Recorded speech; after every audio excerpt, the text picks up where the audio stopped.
जय हिंद दोस्तों। आशा करता हूँ आप सब लोग ठीक होंगे। तो आज मैं एक यहाँ पर एक वीडियो बनाने जा रहा हूँ जो कि यूक्रेन क्राइसिस पे है। और इसको बनाना भी ज़रूरी है क्योंकि ये मान के चलिए कि आपका रिटेन कोई भी एग्ज़ाम होगा कहीं से भी, तो आप इससे रिलेटेड कम से कम 2 क्वेश्चन आने की पूरी संभावना रहेंगी। तो चलिए शुरू करते हैं फिर। और एक चीज़ आप लोगों ने देख रहा होगा धीमे धीमे, अभी नहीं तो आप एक चीज़ नोटिस करेंगे कम से कम आने वाले कुछ महीनों के अंदर लोग कम से कम एक्चुअल में ये विश्व परिदृश्य और ये जियो पॉलिटिक्स क्या होती है इसको अच्छे से जानने भी लगेंगे। अगर अच्छे से जानेंगे नहीं तो एटलीस्ट शुरुआत उसकी हो जाएगी। तो इसी बहाने यूक्रेन क्राइसिस चाहे जो हो रही है उसी के बहाने जो है कि लोग जो है कि एक उनके पास सोचने का, क्योंकि वो इसी के थ्रू बहुत ढेर सारी चीज़ें जान जाएंगे। तो चलिए हम शुरू करते हैं। और पढ़ाने से पहले, ये शुरू करने से पहले मेरा एक यही रहेगा कि हमेशा जो है कि डायरेक्ट किसी भी आप जो है कि कंक्लूजन या परिणाम, मतलब डायरेक्ट रिजल्ट पे मत जाइए। किसी भी चीज़ अगर आप उसको सोचने जा रहे हैं क्या लिए जा रहे हैं, और मैं भी ये भी नहीं कहूँगा कि आप किसी को सुन के और जो बोल दे उसी को वो मान लें। अगर आपको एक सही स्टूडेंट बनना है और कुछ भी करना है तो आपके अंदर खुद एक होना चाहिए कि आप चीज़ों को एनालिसिस करो, अपने हिसाब से देखो और आपको जो सही लगता है आप अपनी बात रखो। अदरवाइज़ क्या होता है कि आप 10 जगह इधर ये वीडियो जो सुन लिया आपको वही सही है, तो ऐसा माइंडसेट मेरी तरफ से ये रहेगा कि आप ऐसा कभी भी मत जो है कीजिए। और आप जो है कि अपना खुद का एक एनालिसिस, अपना कुछ सोचने का एक, जैसे आप अपने जीवन में रहते हैं, अपने गांव में रहते हैं, कहीं भी रहते हैं, जो एक जैसे हर चीज़ देखते हैं, जो सोचते हैं, तो वही भी नज़रिया यहाँ भी आप रखने की कोशिश कीजिए जो है। तो चलिए सबसे पहले शुरू करते हैं कि जो है कि मैंने बोला कि जो है कि धीमे धीमे जियो पॉलिटिक्स जानने लगेंगे। तो जियो पॉलिटिक्स जैसे मैंने बोला तो ऑलरेडी इसमें 2 वर्ड आ गया, जियो पॉलिटिक्स। तो जियो, अगर कुल मिला के जहाँ तक जियो पॉलिटिक्स की बात करें, अगर हिंदी में इसको बोलते होंगे तो भौगोलिक पॉलिटिक्स राजनीति होती है ना, तो भौगोलिक राजनीति लगभग कुछ शब्द ऐसा आ रहा है। तो जियो पॉलिटिक्स जैसे शब्द आ रहा है तो जाहिर बात है ये जियो भूगोल से रिलेटेड है। तो बस यही एक रीज़न है, मैंने आपके सामने जो है कि पृथ्वी गोला यहाँ पे मैंने दिखा रखा है। और इसको देखते हुए आप ये भी जानने लगेंगे कि जो है कि थोड़ा जानने समझने का वो भी बढ़ेगा कि एक्चुअल ये क्राइसिस क्या है और कौन किसका पक्ष ले सकता है। और एक चीज़ ये हमेशा आप ध्यान रखिए कि ये ज़रूरी नहीं है कि जो आज जिसका पक्ष ले रहा है कि आने वाले 1 महीने बाद उसी का पक्ष लेगा, ऐसा कुछ भी नहीं है। समय के साथ चीज़ें चेंज हो सकती हैं। और मान के चलिए सभी देश जो हैं कि अपने हित के हिसाब से कोई डिसीजन लेते हैं, तो ये भी हो सकता है कि उनका हित अगर आगे चल के चेंज हो रहा हो किसी दूसरी साइड जाने का, तो वो भी सब चीज़ें हो सकती हैं। तो जैसा कि टॉपिक मैंने बताया कि यूक्रेन क्राइसिस है, तो सबसे पहले तो आपको यही समझना पड़ेगा यूक्रेन कहाँ है। और उसको ठीक से समझने के लिए ये तो आप समझ ही गए होंगे कि जो है कि 1 या 2 मिनट में चीज़ें नहीं समझ में आ पाएंगी। तो एटलीस्ट आपको देखना पड़ेगा यूक्रेन कहाँ है, उसके अगल बगल देश कहाँ हैं, और नाटो क्या होता है, कौन सा देश उसका साथ दे सकता है, कौन नहीं देगा, आगे आने वाले समय में क्या हो सकता है, किसको क्या लाभ किसको क्या हानि है। तो ये सारी चीज़ें आपको धीमे धीमे समझ में आएंगी। तो जैसा कि आप यहाँ मैप देख रहे हैं, तो सबसे पहले हम चलते हैं यूक्रेन की तरफ। तो आप यहाँ आपका इंडिया दिखाई दे रहा है, तो अब यहाँ चलते हैं यूक्रेन की तरफ। तो यूक्रेन आपको नाम यहाँ दिखाई दे गया होगा। तो थोड़ा बड़ा करते हैं। और ये यूक्रेन आप देख रहे होंगे ब्लैक सी के जस्ट ऊपर यूक्रेन है, और उसके दाहिने तरफ पूरा का पूरा जो है आपका रसिया है। ये वाला पूरा भाग ये देख रहे हैं कि पूरा का पूरा ये वाला भाग पूरा रसिया है। जो है रसिया काफ़ी बड़ा है। तो अगर हम इसको जो है कि अगर दिखाना चाहें कि ये मान के चलिए जितना पूरा ये सब भाग दिखाई दे रहा सब जो है यहाँ से मान के चलिए ये सब पूरा रसिया की साइड जा रहा है। तो आपको जो है कि एक आइडिया आपका यहाँ होना शुरू हो गया है कि एक ब्लैक सी और यहाँ पे रसिया और यहाँ पे यूक्रेन है। तो अब ढेर सारे आप जैसे कि वहाँ आप टर्म सुन रहे होंगे, इस समय सुन रहे होंगे रोमानिया, पोलैंड और बेलारूस। तो जाहिर सी बात है कि ये क्राइसिस कहाँ पे हो रही है, यूक्रेन में। तो जाहिर सी बात है इसके अगल बगल जो जो भी स्टेट हैं और जो शरणार्थी कहाँ जाएंगे या भारतीय स्टूडेंट किस साइड से निकलेंगे, तो यही रीज़न है आपकी आप यहाँ पे जो रोमानिया, पोलैंड, बेलारूस और एक ये देश जो है स्लोवाकिया, मोल्डोवा, तो ये सारे देश का आप यहाँ देख रहे हैं। तो आप एक चीज़ सबसे पहले आप ये समझ लीजिए कि आप सबसे पहले कि जो है कि कौन कौन देश कहाँ पे हैं, और ब्लैक सी इन सबसे क्वेश्चन 100% पूछ सकता है।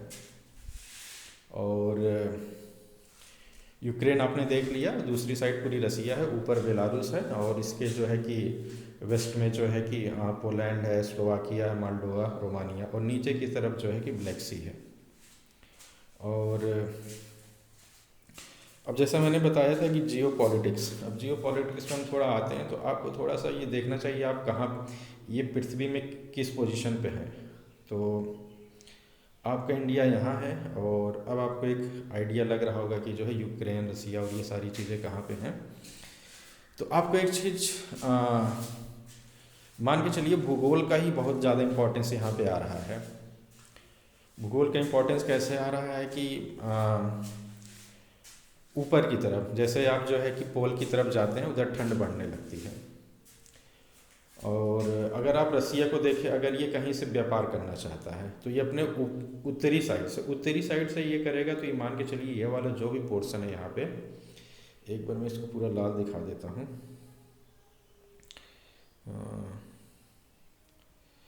ये वाला पोर्शन, यहाँ से व्यापार करना बहुत आसान नहीं होता, क्योंकि मान के चलिए ना 8 से 9 महीने बर्फ़ ही होती है वहाँ पे।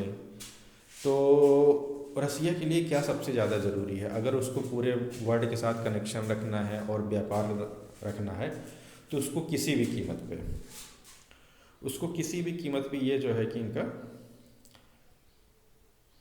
ब्लैक सी है, इस पर रूस का हमेशा कंट्रोल होना बहुत ही ज़्यादा ज़रूरी है। अब मान के चलिए जितना रूस का किसी भी देश के साथ व्यापार होता है वो कहाँ से होता होगा, जाहिर बात है ब्लैक सी से होगा। ज़्यादा से ज़्यादा संभावना है कि, क्योंकि रूस यहाँ पे डायरेक्ट एक बाल्टिक सी से मान के चलिए इसका कोई भी पार्ट जो है कि ये बाल्टिक सी, इसका कोई भी पार्ट जो है रसिया से जुड़ा हुआ नहीं है। यहाँ से तो व्यापार हो सकता था, लेकिन रसिया का बॉर्डर यहाँ टच नहीं करता है। तो रसिया के लिए सबसे ज़्यादा इंपॉर्टेंस क्या हो जाता है, ब्लैक सी। अब मान के चलिए ब्लैक सी से यहाँ अगर ये व्यापार करने जाएंगे तो कहाँ से होके जाना पड़ेगा, इस्तांबुल से।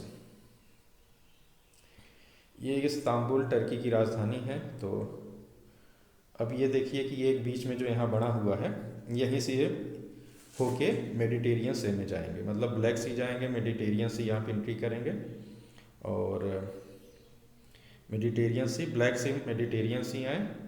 उसके बाद यहाँ सुएज नहर है, ये जो है यहाँ मतलब सुएज नहर से जा सकते हैं, या फिर यहाँ पे जो है कि आपका जिब्राल्टर जो है किसको जोड़ता है, जाहिर बात है मेडिटेरियन और अटलांटिक सी को। और सुएज नहर जो ये है, सुएज कैनाल किसको किसको जोड़ता है, मेडिटेरियन सी और आपको लाल सागर को, और लाल सागर फिर जाके अरेबियन सी को जोड़ता है, ये मतलब इंडिया में निकल आता है। तो यहाँ पे एक चीज़ आप ये सारी चीज़ें देख रहे हैं कि इतनी आगे ये सारी चीज़ें क्यों बताई जा रही हैं। तो मान के चलिए अगर रसिया का जो है कि अगर ये लड़ाई लड़नी है, तो जाहिर सी बात है किनको किनको कॉन्फिडेंस में लेना पड़ेगा, एटलीस्ट टर्की को भी कॉन्फिडेंस में लेना पड़ेगा। और आपको ये चीज़, आपको लगता है कि अचानक ये सारी चीज़ें शुरू हो गई, ये होनी थी, तो ऐसा कुछ नहीं होता है। अगर आप मालूम चलो कि इंडिया को या मोदी को ये सारी चीज़ें पहले से ही मालूम थी, या अंदेशा तो 100% ही था, क्योंकि लोग क्या होता, चीज़ें क्या होती है थोड़ा उस पर ध्यान नहीं देते। जैसे ध्यान देने के लिए आप बताएं कि दिसंबर के फर्स्ट वीक में पुतिन जो है इंडिया आए थे। अब वो पुतिन इस समय क्यों आए, 2-3 साल तक कहीं निकले नहीं कोरोना के कारण, अचानक जो है कि इंडिया आ गए। तो आपको ये सीधे सीधे अगर आप मतलब जो है कि वही वही चीज़ें होती हैं, आप मतलब गौर कीजिए, मतलब अपना हर चीज़ देखिए, सोचिए कि चीज़ें मतलब जो है कि जो चीज़ें कोई बोल रहा है डायरेक्ट उसमें मत जाए, आप खुद सोचिए कि वो बंदा जो है कि पुतिन जो है कि इंडिया में दिसंबर के फर्स्ट वीक में आया था, किस लिए आया था। तो ऑलरेडी यहाँ उसकी प्लानिंग थी, और वो जहाँ जहाँ गया, रूस, चाइना गया, इंडिया गया, और सबको खास कर ये कई जो कंट्री हैं गल्फ कंट्रीज, वहाँ सब जो है, तो उनको पहले ये सब चीज़ों का अंदेशा भी था और उनको सब उसमें ले लिया था।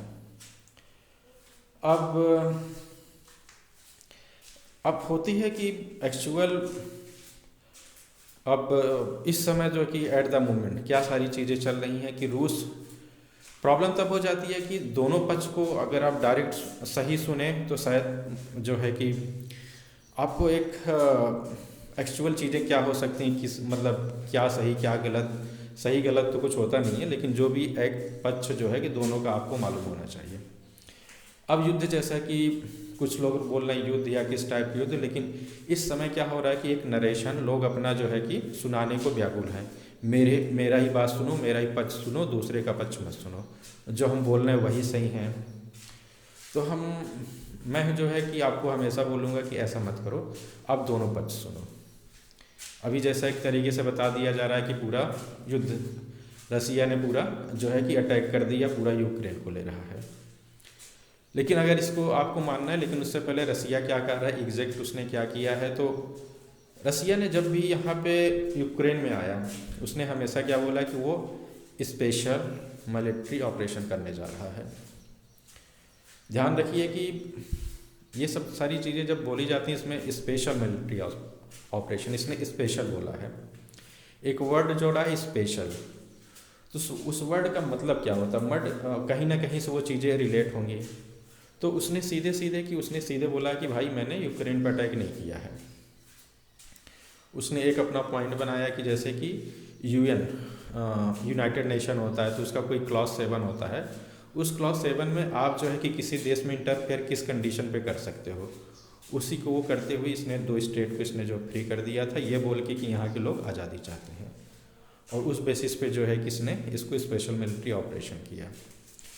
और दूसरी चीज़ें जैसे कई देश आ रही हैं, अगर आप देखो भारत से जब भी पूछा जा रहा है तो वो एक पॉइंट इंडिया का जो हमेशा आ रहा है कि आपको रसिया का लेजिटिमेट कंसर्न पे भी ध्यान देना चाहिए।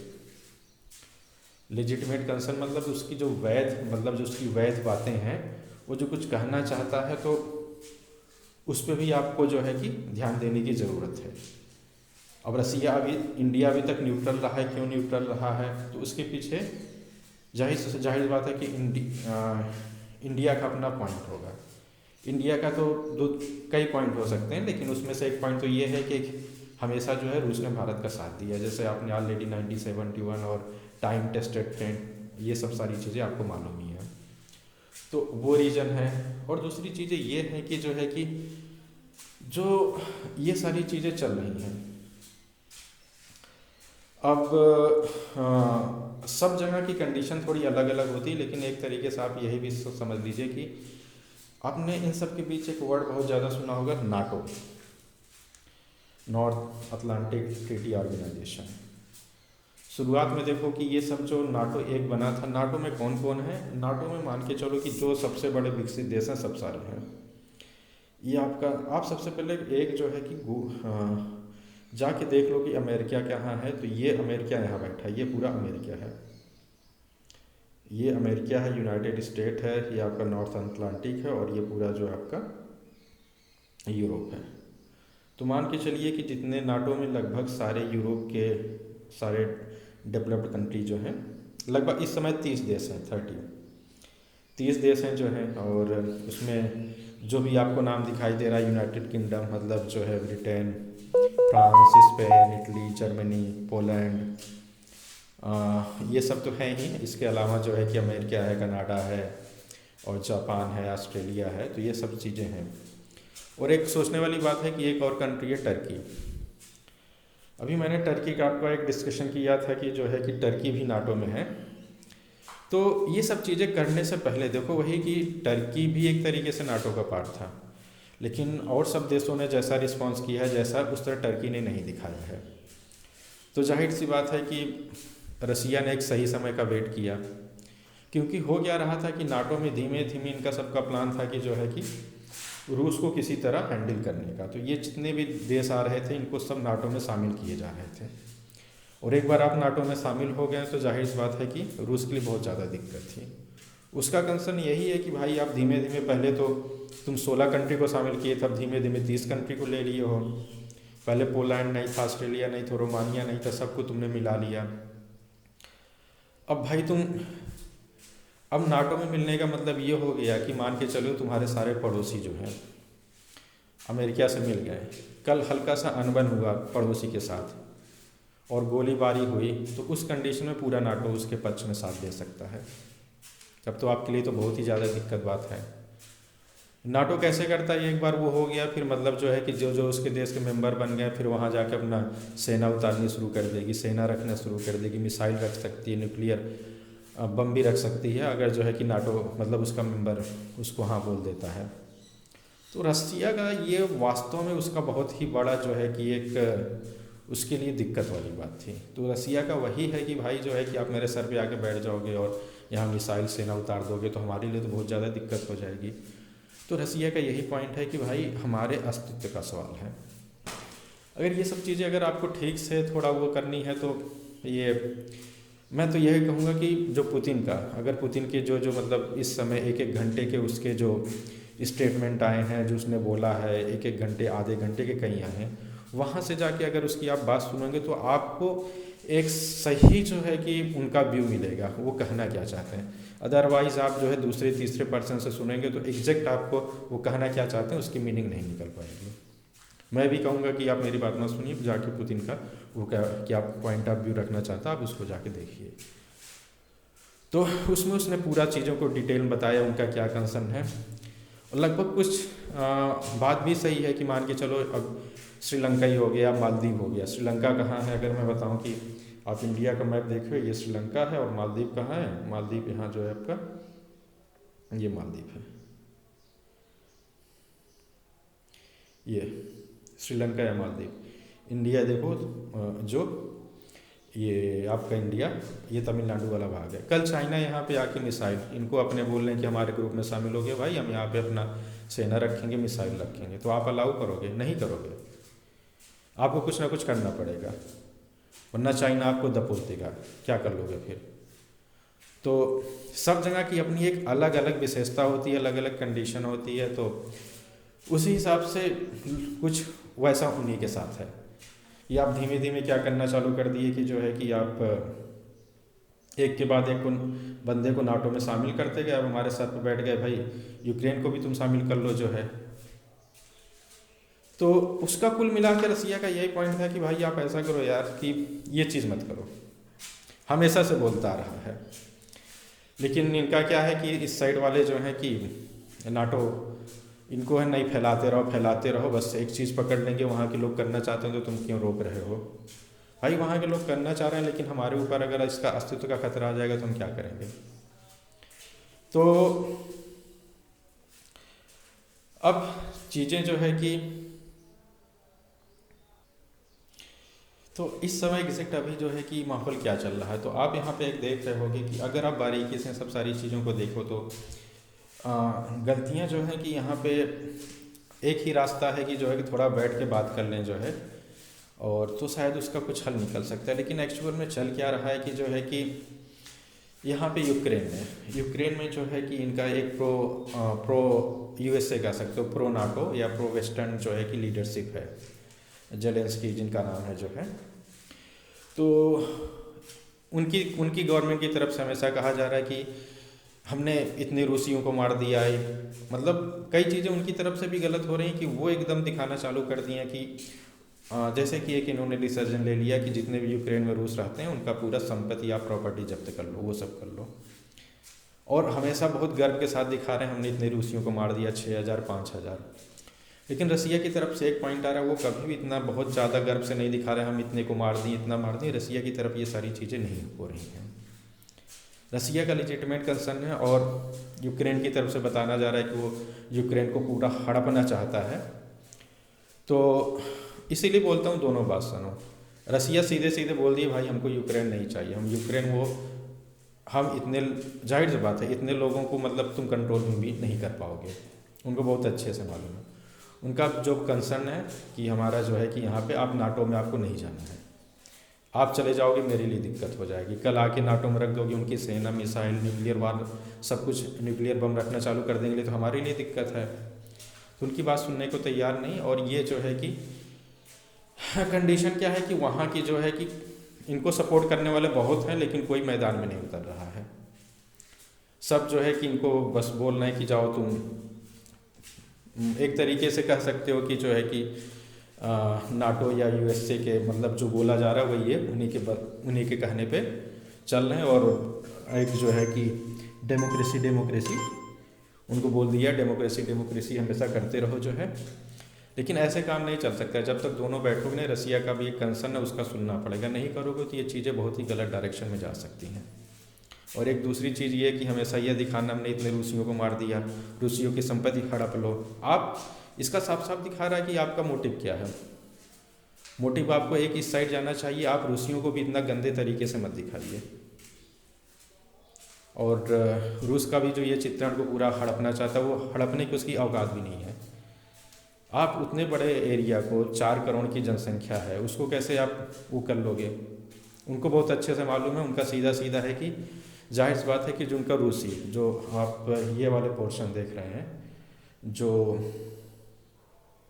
उन्होंने मैंने बताया था जब स्पेशल मिलिट्री ऑपरेशन किया था डोनेट्स्क और लुहांस्क, ये दो को उन्होंने एक अलग राष्ट्र घोषित करके जो है, तो जाहिर बात है इतना तो इनका इंटरेस्ट है जहाँ अधिकतर रशियन रहते हैं। और अब रशियन और यूक्रेनियन इन पे बात हो रही है, तो एक चीज़ मैं आपको बता दूं, अगर आप हिस्ट्री में जाओगे तो एक समय लगभग 15 ये जो जितने भी थे ये सब रसिया के पार्ट हुए थे, तो उस समय उसका नाम यूएसएसआर था और 1991 में वो चीज़ें टूट गई थी। तो इनका एक हिस्ट्री हमेशा चला है कि आप कह सकते हो रशियन, यूक्रेनियन और ये जो है कि आपके बेलारूस मतलब स्लेव, ये सब भाई भाई रहे हैं, इनके एक हिस्ट्री रही है, ये हमेशा साथ रहे, हमेशा वो हमेशा साथ रहे, हमेशा फाइट की हैं।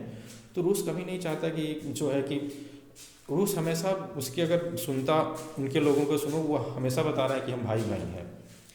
वो कहीं नहीं बोल रहे हैं कि बहुत शौक से नहीं बता रहे हमने इतने यूक्रेनियन को मार दिया, उनको मार दिया, कोई खुश नहीं है उस साइड से भी जो है। लेकिन उनका जो एक कंसर्न है उसको, तो उनका जरूर इतना इंटरेस्ट तो जरूर है कि भाई अगर कुछ नहीं मिलेगा तो एटलीस्ट 2 को जो है जहाँ ज़्यादा रशियन रहते हैं उनको तो वो सेव करना चाहेंगे। अब तो चीज़ें गलत डायरेक्शन में यहाँ जा रही हैं, क्योंकि पीछे के साइड से नाटो यूएसए, खासकर यूएसए जो है कि यूएसए उनकी साइड से एक चीज़ ये मेन चीज़ ये हो रही है कि जो है कि बहुत ज़्यादा कि आप मतलब बहुत ही एंटी रशियन और उनको गलत दिखाना भी वो चीज़ें सही नहीं होंगी जो है। तो सबसे एक बेस्ट तरीका होगा कि आप मिल बैठ के जो है कि आप बात करें, एक वही सल्यूशन निकलेगा। और अब दूसरी चीज़ चलती है कि कौन देश किसके साथ है, तो आप मैंने हमेशा बताया कि समय के हिसाब से ये भी हो सकता है कि आप देश जो किसी पक्ष का साथ दे रहा है आगे चल के वो चेंज हो जाए, वो डिपेंड करता है उसका इंटरेस्ट क्या होता है। तो अब उसी चीज़ पे आते हैं, तो इन सारी चीज़ों पे आते हैं, तो आपको ये सारी चीज़ें ये एटलीस्ट मालूम होना चाहिए कि अभी क्या होने वाला है। और आप इसलिए भी क्योंकि आपके ऊपर डायरेक्ट इफेक्ट आने वाला है, क्योंकि आज जो डेट है 3-4 मार्च है, तो मान के चलिए कि 7 के बाद यहाँ भी पेट्रोल डीजल के दाम एटलीस्ट 20 रुपये बढ़ेंगे जहाँ तक लग रहा है। तो अब रीज़न क्या है कि जैसे युद्ध शुरू हुआ, तेल मतलब क्रूड ऑयल इनका जो है कि दाम बहुत बढ़ गया है। और सबसे ज़्यादा फ़ायदा किसको हो रहा है? गल्फ़ कंट्रीज़ को, गल्फ़ कंट्रियों के Iran, Iraq, UAE, Saudi Arabia, तो कहीं ना कहीं इनको इनसे काफ़ी फ़ायदा हो रहा है। तो ये सब जाहिर सी बात है कि थोड़ा रूस की साइड है, ये तो चाह रहे हैं कि ज़्यादा बड़ा युद्ध ना हो, ऐसे बस इसी लेवल पर युद्ध चलता रहेगा तो इनको काफ़ी फ़ायदा है। लेकिन युद्ध अगर विकराल स्वरूप ले लेगा तो किसी को फायदा नहीं है। तो सभी लोग अपने हिसाब से अभी जो है कि सेटिंग कर रहे हैं कि जो है कि कहाँ, अभी तो सब यही देख रहे हैं कि पैसा गिन रहे हैं कि भाई चलो सब अपना देश देश मतलब खासकर गल्फ कंट्रीज, क्योंकि ये प्रोडक्शन नहीं बढ़ा रहे हैं और दाम बढ़ता जा रहा है, बहुत तेज़ी से बढ़ता जा रहा है, जो आपको जाहिर बात है 7 तारीख को, 7 या 8 तारीख को पता लग जाएगा। और जब इंडिया में महंगाई बढ़ेगी तो उस समय ये भी हो सकता है कि आपका जो व्यू हो, आप जो अभी सोच रहे हो, आप जो पक्ष ले रहे हो, आपके 1 महीना तक इतनी महंगाई की मार पड़ जाए, आपका भी पक्ष चेंज हो जाए। तो और लोगों से देश बनता है, जब लोग भी जिसको सपोर्ट करेगा देश भी उसका सपोर्ट करना शुरू कर देता है। तो एक चीज़ें वही है कि जो है कि कौन किसका इस समय सपोर्ट कर रहा, आगे किसको सपोर्ट करेगा, तो वो सारी चीज़ें भी जो है कि चेंज हो सकती हैं। और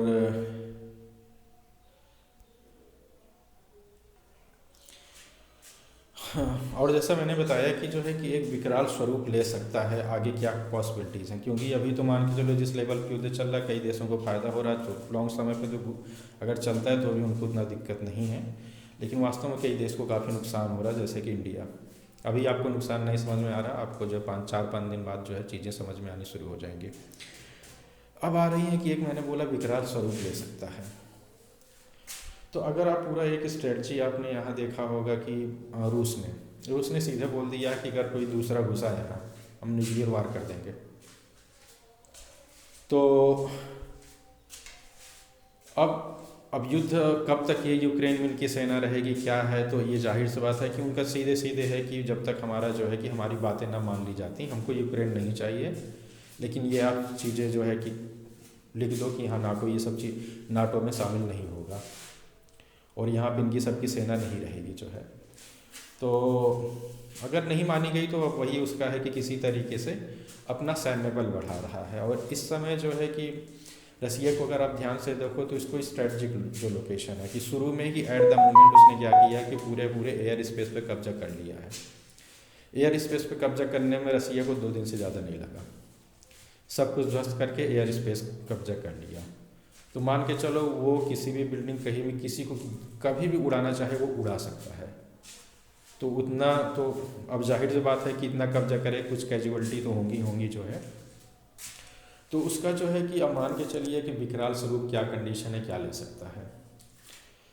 तो कई बार होता है कि जो है कि कुछ लोग ऐसे होते हैं जो चाहते हैं कि विकराल स्वरूप ले लें, तो इसमें वो सब भी लोग गलती कर सकते हैं, क्योंकि किसी भी केस में अगर यहाँ नाटो शामिल हो जाता है, और नाटो जब बोल रहे हैं तो इसमें सारे जो है कि सारे वेस्टर्न जो है कि England, France, Italy, Germany, USA, Canada, Japan, Australia, New Zealand, तो ये सारी कंट्रीज़ में आ रही हैं। तो अगर ये एक साथ उस पर आती हैं तो जाहिर सी बात है कि फिर उस कंडीशन में भी कंडीशन बन सकती है कि रूस जो है कि न्यूक्लियर पे आ सकता है, क्योंकि वो किसी भी कीमत पे जो है कि किसी भी कीमत पे जो है कि पीछे नहीं हटेगा। तो इसीलिए उसने बोल दिया कि अपना इस समय रूस कर क्या रहा है, न्यूक्लियर का वार, सबको बोल दिया कोई बीच में नहीं आएगा, न्यूक्लियर वार रख लिया है और सारी स्ट्रेटजिक लोकेशन पे एयरबेस और न्यूक्लियर पावर प्लांट वो सब जगह कब्जा कर रहा है। क्योंकि वो एक बार कब्जा हो जाएगा तो ये युद्ध को लॉन्ग समय तक भी खींच सकता है ये, और चीज़ें उसके पक्ष में होती जाएंगी। क्योंकि मान के चलो कि एक समय हो सकता है रूस लोगों को ख़राब लग रहा हो, लेकिन जैसे जैसे अगर समय 1-2 महीना बढ़ जाएगा लोग सोचेंगे अरे यार उसकी बात क्यों नहीं मान लेते, उसकी बात क्या वो है। तो ऐसा भी हो सकता है फिर आगे चल के ये सब नाटो, इनका जो सोच, इनका जो एक लिबरल थॉट है उस पर भी असर आना शुरू हो जाए, उनके लिए नुकसान चीज़ें हो जाए। तो ये सब चीज़ें सब हो सकती हैं।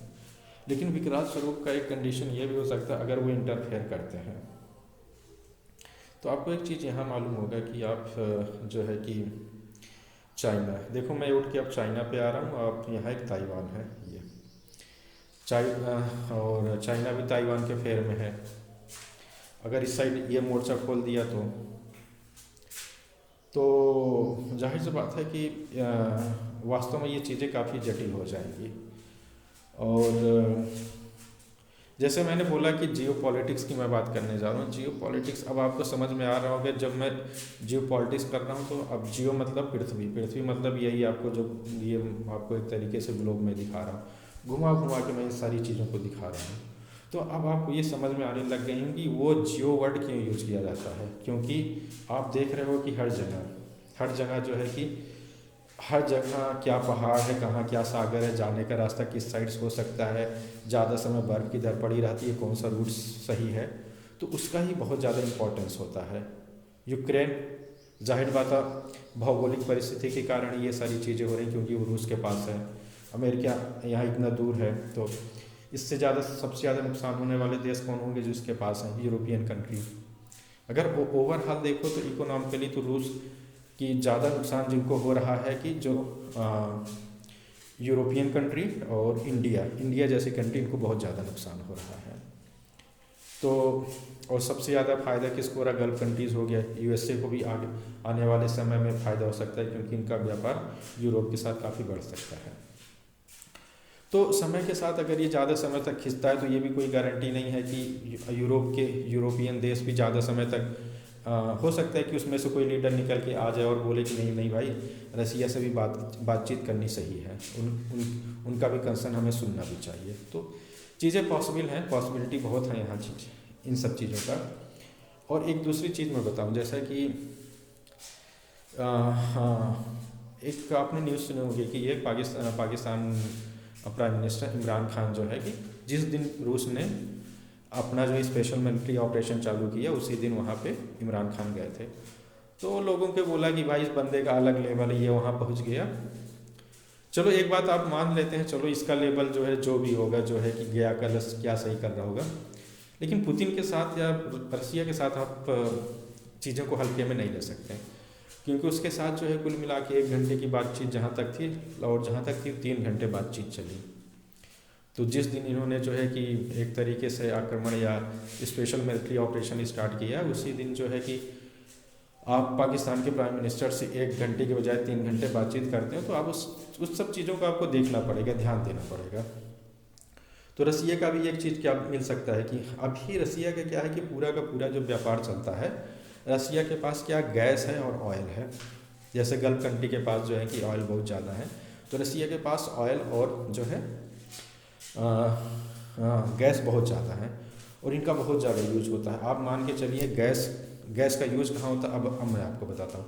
अपने यहाँ तो जो है 9 महीने गर्मी पड़ती है, ऊपर चले जाओ यूरोपियन कंट्री, यहाँ ठंड पड़ती है धुआंधार, तो वहाँ पूरा जो सेंट्रलाइज एसी रहता है इन सब चीज़ों का, और बहुत जगह गैस का यूज होता है। मान के चलो कि पूरा यूरोप को गर्म रखने का काम ही गैस करता है, तो वहाँ बहुत ज़्यादा उसकी रिक्वायरमेंट होती है। और पूरा का पूरा जो है रसिया का अच्छा खासा 40% पैसा जो है कि मान के लो 40 से 50% प्रॉफिट वहीं से आता है जो है। अगर ये युद्ध ऐसी कंडीशन बनती है और मान के चलो कि जो है कि यूरोप ने बोल दिया कि हम तुमसे नहीं लेंगे, तो रसिया के पास एक ऑप्शन होना चाहिए। रसिया हमेशा से एक लॉन्ग टर्म सोच रहा है कि अगर इनके यहाँ से कोई गैस लाइन पाइपलाइन बिछ जाए और इंडिया तक आ जाए तो बहुत ही बड़ा इनको एक कस्टमर मिल जाएगा। तो हमेशा वो चाह रहा है कि अब जब पाइपलाइन बिछाएगा, कहाँ से बिछाएगा? जाहिर बात है कजाकिस्तान, किर्गिस्तान, अफगानिस्तान, पाकिस्तान, यही रूट है जो है उसके पास। तो चाहते ना चाहते हुए भी जो पाकिस्तान और अफगानिस्तान के एक ऐसा लोकेशन है कि ये चाहे कुछ भी बोलें किसी को, ये इधर उधर कोई भी बात करें, लेकिन आप इनको नज़रअंदाज नहीं कर सकते क्योंकि इनकी स्ट्रेटजिक लोकेशन ऐसी है, ये ऐसी जगह इनकी भौगोलिक परिस्थिति है। और यही एक रीज़न है कि इनको कोई अवॉइड नहीं कर सकता इंडिया तक पहुंचने, गैस भेजने के लिए। उसका तो यही है कि भाई इंडिया पाकिस्तान अपना मसला किसी तरह सुलझाओ, मेरा पाइपलाइन लगा दो, मेरा गैस जाता रहे। अगर मान के चलो वो पाइपलाइन इंडिया तक आ जाए तो उस रॉयल्टी का पाइपलाइन बिछाने, मतलब जो है कि जो पाइपलाइन तेल ले जाने का खर्चा ही, मतलब रॉयल्टी इतना पाकिस्तान को मिल जाएगी, उसको बहुत ज़्यादा फ़ायदा हो जाएगा, अफगानिस्तान को फ़ायदा हो जाएगा, क्योंकि इंडिया बहुत ही बड़ा कस्टमर होगा उस केस में। तो आप सब चीज़ों को हल्के में ना लिया करें, या कोई भी लीडर मतलब ऐसा ना लें कि मतलब वो ये सब चीज़ें चल रही हैं कि उसी समय युद्ध हो रहा है, एक घंटे के बजाय 3 घंटे वो सारी चीज़ें हैं, तो उन सब चीज़ों का मतलब भी होता है। अब आगे चल के इंडिया का कुछ है, रूस किसका साथ दे सकता है। तो ये बहुत श्योरिटी नहीं है कि भारत पाकिस्तान का हो जाए किसका साथ देगा, क्योंकि आप जैसे मैंने ये बताया, इंडिया का पूरा रसिया का पूरा व्यापार जो है ब्लैक सी के थ्रू होगा। और ब्लैक सी कहाँ से जाएगा? Istanbul, Turkey. अब टर्की और ये पाकिस्तान ये सब लगभग भाई भाई हैं, तो उनका भी रहता है कि इसलिए जो है कि इनका भी एक रिलेशन टर्की पाकिस्तान उनके साथ भी रहना है। और एक ये पोर्शन होगा क्रीमिया, ये आपने देखा होगा, ये वाला जो पोर्शन ब्लैक सी में, इसका नाम है क्रीमिया जो है। इसने जो है क्रीमिया को रूस ने जो है कि 2014 में सर दिया था क्या, हाँ 2014 में जो है इसको ले लिया। अब ले लिया क्या, वो बोलता है कि एक समय यूएसएसआर था तो इसके 15 देश, मतलब कौन कौन से उसके पार्ट थे, तो यही देखो रूस के पास जो है इस्तोनिया, लताविया, लिथुआनिया, बेलारूस, यूक्रेन, और ये जो है कि उज़्बेकिस्तान, तजाकिस्तान और कजाकिस्तान, ये सारे सब उसी के पार्ट थे, जो है 15 देश थे। तो अब जो है कि उसमें अब मान के चलिए, अभी जैसे रूस का क्या दिक्कत हो गया है कि धीमे धीमे इस्तोनिया, लताविया, लिथुआनिया, इसको भी इन्होंने नाटो में शामिल कर लिया। तो ये सब चीज़ें, कई चीज़ें आ जाती हैं कि वो चाहता है कि भाई हमारा जो हमारी भी बात सुनी जाए, तो उनकी बात सुननी भी चाहिए, मिलकर बैठ के बात करें, वही एक ही सोल्यूशन होगा। और जियो पॉलिटिक्स अब आपको समझ में आ गया होगा, मैंने जियो पॉलिटिक्स बार बार वर्ड इसीलिए यूज़ में ले रहा हूँ क्योंकि मैं बार बार जो है पृथ्वी दिखा रहा हूँ, हर चीज़ समझाने के लिए किसको ज़्यादा नुकसान हो रहा है। जाहिर बात है जिनके पास देश है और जिनके पास पेट्रोलियम का भंडार नहीं है, सबको बहुत नुकसान हो रहा है, सब यूरोप को। फ़ायदा किसको हो सकता है? ये सारी जो कंट्री हैं, Saudi Arabia, UAE, Iran, Iraq, इनको सबको फ़ायदा हो सकता है क्योंकि यहाँ तेल और वो है। क्योंकि ये सब प्रोडक्शन नहीं बढ़ा रहे हैं, लेकिन जो है कि प्रोडक्शन नहीं बढ़ाएंगे और मांग बहुत ज़्यादा बढ़ जाएगी और जो है कि बहुत जल्दी चीज़ें महंगी हो जाएंगी। तो जो आपको 2-3 दिन बाद समझ में आने वाली है, इंडिया को बहुत नुकसान हो रहा, और आगे चल के सबसे कम नुकसान, आगे युद्ध भी होता है, इतना दूर बैठा है कि अमेरिका जो है, और ये चाहता है कि मेरे हिसाब से पूरा चीज़ें वो हों। लेकिन आने वाले समय में अगर चीज़ें बढ़ती हैं तो यूरोप में भी कई ऐसे देश हैं, हो सकता है कि उनकी बात से ना सहमत हों, तो आगे चल के यूएसए और लिबरल थॉट को भी धक्का लग सकता है, वो सारी चीज़ें। तो मैं वही बोलूँगा कि आप जो अगर कोई चीज़ें आपको समझनी है तो सबसे पहले आप ग्लोब खोज लीजिए, पृथ्वी खोल लीजिए, कहाँ क्या है, कहाँ ठंडी पड़ती है, कैसा मौसम होता है, किधर पहाड़ है, तो हर चीज़ का ही बहुत ही ज़्यादा मतलब बनता है, इसीलिए बोला जाता है जियो पॉलिटिक्स। अब आज मैंने यूक्रेन पे ही केवल फोकस किया था, तो यूक्रेन पे ही चलेंगे। तो आप एटलीस्ट आपको जो क्वेश्चन जो पूछेगा ये सब चीज़ें आपको मालूम हो चाहिए, कौन कंट्री कहाँ पे है। आपको बेलारूस, पोलैंड, रोमानिया, क्रीमिया और ये ब्लैक सी और ये सब चीज़ें जैसे मैंने बताई थी कि अगर इसको व्यापार करना है तो कैसे करना पड़ेगा। ब्लैक सी से जो है कि क्योंकि देखो कि हवाई जहाज़ से बहुत ज़्यादा व्यापार नहीं हो पाता, व्यापार होता है कि ये जो है आपका समुद्री जहाज़ से, समुद्री जहाज़ क्योंकि यहाँ से तो जा नहीं सकता, इतनी ठंड, इतनी बर्फ़ पड़ी रहती है भाई, वाट लग जाएगी। तो यहाँ से तो क्योंकि यहाँ 8-9 महीने केवल बर्फ़ ही रहती है समुद्र में जो है, तो उधर बहुत ज़्यादा दिक्कत है, वहाँ से व्यापार करना रूस के लिए बहुत मुश्किल होता है। इसीलिए इसको बोलते हैं रूस की हॉट वाटर पॉलिसी, गर्म पानी वाली पॉलिसी। किसी हॉट वाटर इसलिए बोलते हैं, इधर वाला पानी ठंडा, इधर वाला गर्म है, यही सारा व्यापार होगा, इसलिए इसको गर्म हॉट वाटर पॉलिसी बोलते हैं। और किसी भी कीमत पर रूस इसमें कंट्रोल चाहेगा। अगर ये हाथ से चला गया फिर समझ लो कि रूस के लिए बहुत दिक्कत हो जाएगा। और इनको व्यापार करना है टर्की से होकर इस्तांबुल के रास्ते, इसलिए इनका टर्की का भी साथ होना ज़रूरी है। तो मान के चलिए रूस टर्की को हमेशा अपने साथ रखना चाहेगा आने वाले समय में। टर्की को साथ रखने का मतलब है उसको पाकिस्तान की भी बात थोड़ा सुनना पड़ेगा, ये सारी भी चीज़ें हो सकती हैं। और यहाँ इस्तांबुल से निकले आप मेडिटेरियन सी में आए, मेडिटेरियन सी से ये आपका स्वेज नहर है, यहाँ से स्वेज नहर जो इसको बोलते हैं, ये देखो ये स्वेज नहर गई है जो है, ये स्वेज नहर आप देखो लिखा है ना, ये अगर यहाँ मैं कर दूंगा तो फोटो आ जाएगा, स्वेज नहर आपको दिखाई देगा। ये ऐसे सब वहाँ पे जो है जाती हैं पानी, ये सब ये देखो। तो ये सब चीज़ें आप एटलीस्ट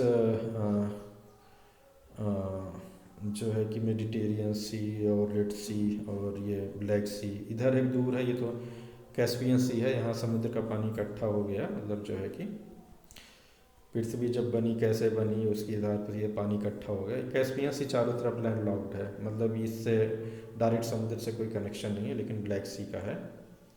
और ये सब चीज़ें आप ज़रूर हमेशा, मैं तो कहूँगा ग्लोब को आप हमेशा घुमाते रहिए, कौन कहाँ है क्या है, जैसे आपका कितनी स्टेट हैं, कहाँ क्या सारी चीज़ें हैं।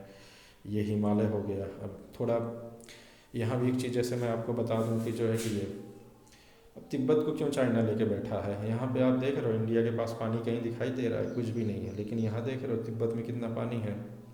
ये जो आपको ब्लू ब्लू दिखाई दे रहा है भाई, आपके 2-4 ज़िले मिला लो, प्रतापगढ़ में आप रहते हो तो 2-4 ज़िले मिला लो, उससे बड़े बड़े यहाँ पानी का भंडार है। और हो सकता है कि वहाँ जो है कि ये सब खनिज मिल जाए, तो ऐसे कोई कब्जा करके नहीं बैठता है। अब इंडिया वालों ने गलती की कि सिवा जो है कि रहते हैं कैलाश मानसरोवर कहाँ है तिब्बत, वो भी चाइना लेके बैठा है। और यहाँ तक आज इंडिया वालों ने क्लेम भी नहीं किया। तो गलतियाँ होती हैं जो है कि गलतियाँ जो है कि, और ये सब लोकेशन आप जो है ज़रूर देख लीजिए। तो आप कोई भी चीज़ हो कि आप चीज़ों को समझनी है तो एक बार इसको ज़रूर ध्यान में रखिए, अदरवाइज़ फिर वही होगा कि कोई आपको बोल रहा वही चीज़ें आप सही मानते चले जाओगे।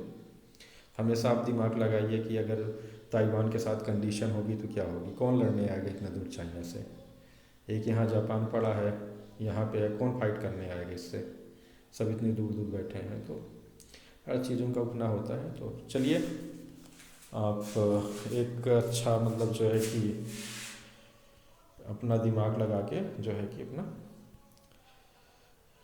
और ज़रूर ग्लोब का यूज कीजिए जो है। और मैं आपको दिखा दूं कि ये कौन सा ऐप है। ऐप जो है कि ये जो है कि यही अर्थ करके आपका आएगा, अर्थ ऐसे खोलोगे तो अर्थ ये खुल जाएगा जो है। ठीक है दोस्तों, चलो जय हिंद।